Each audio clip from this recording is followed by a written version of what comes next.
सूरज की किरणों में अमृत का वो प्रकाश, हर नई सुबह के साथ यीशु राजा है अब। अंधकार से जो लड़ती उसकी वाणी है आप, उसकी वाणी है आप, उसकी वाणी है आप। अमृत वाणी, अमृत वाणी, अमृत वाणी, अमृत वाणी, अमृत वाणी।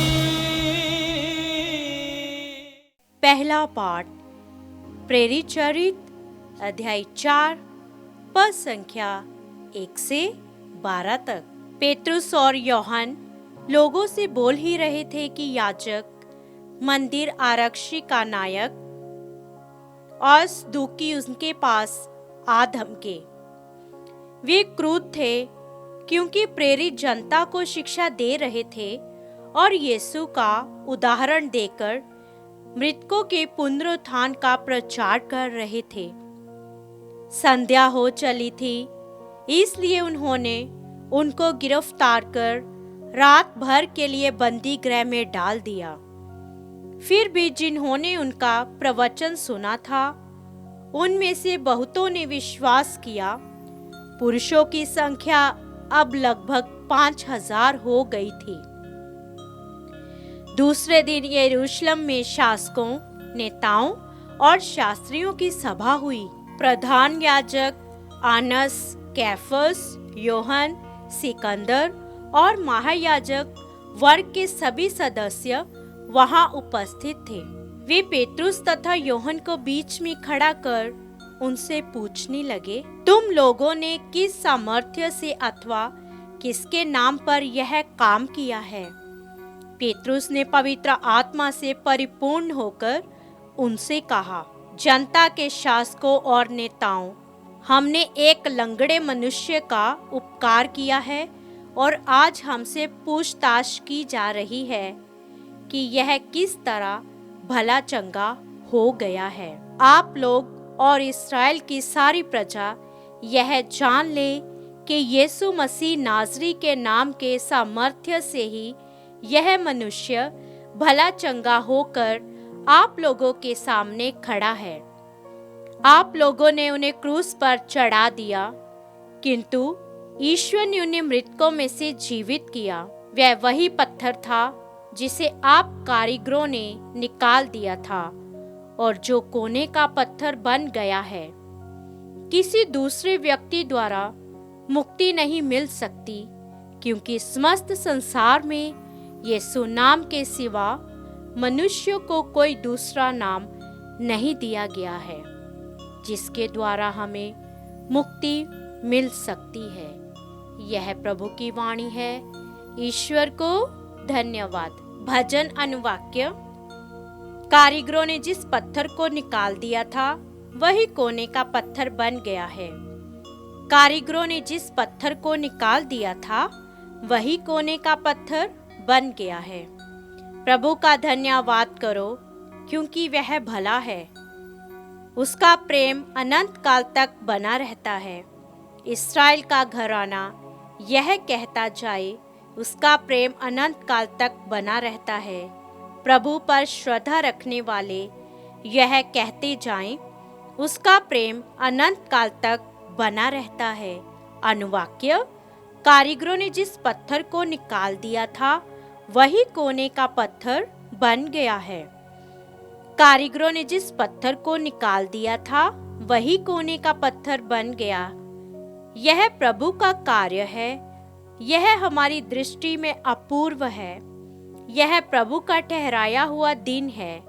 हम आज प्रफुल्लित होकर आनंद मनाएं। अनुवाक्य। कारीगरों ने जिस पत्थर को निकाल दिया था, वही कोने का पत्थर बन गया है। हे प्रभु, हमारा उद्धार कर। हे प्रभु, हमें सुख शांति प्रदान कर। धन्य है वह जो प्रभु के नाम पर आते हैं। हम प्रभु के मंदिर से तुम्हें आशीर्वाद देते हैं। प्रभु ही ईश्वर है, वह हमें ज्योति प्रदान करे। अनुवाक्य: कारीगरों ने जिस पत्थर को निकाल दिया था वही कोने का पत्थर बन गया है। जय घोष।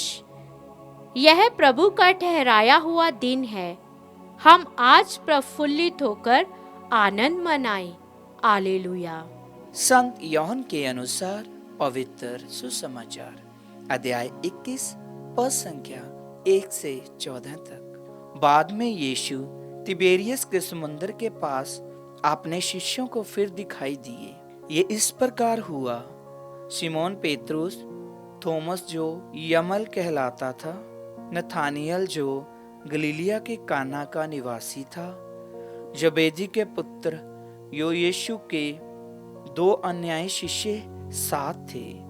शिमोन पेत्रुस ने उनसे कहा, मैं मछली मारने जा रहा हूँ। वे उससे बोले, हम भी तुम्हारे साथ चलते हैं। वे चल पड़े और नाव पर चढ़े, किंतु उस रात उन्हें कुछ नहीं मिला। सवेरा ही हो रहा था कि यीशु तट पर दिखाई दिए, किंतु शिष्य उन्हें नहीं पहचान सके। यीशु ने उनसे कहा, बच्चों, खाने को कुछ मिला? उन्होंने उत्तर दिया, जी नहीं।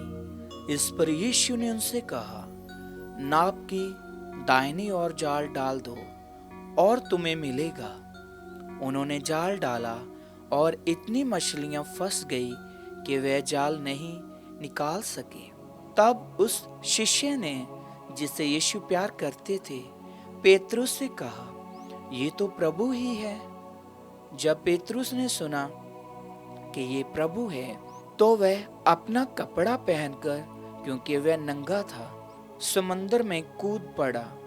दूसरे शिष्य मछलियां से भरा जाल खींचते हुए डोंगी पर आए। वह किनारे से केवल लगभग 200 हाथ दूर थे।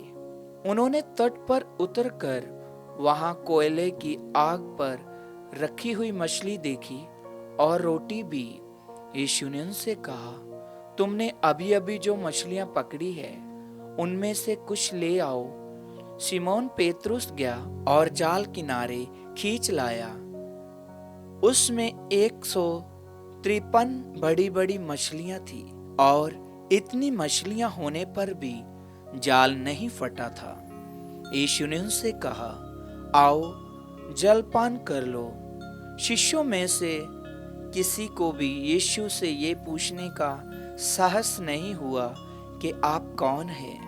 वे जानते थे कि वह प्रभु है। यीशु अब पास आए और रोटी लेकर उन्हें देने लगे और उसी तरह मछली भी। इस प्रकार यीशु मृतकों में से जी उठने के बाद तीसरी बार अपने शिष्यों के सामने प्रकट हुए थे। प्रभु का सुसमाचार। क्रिस्त की जय।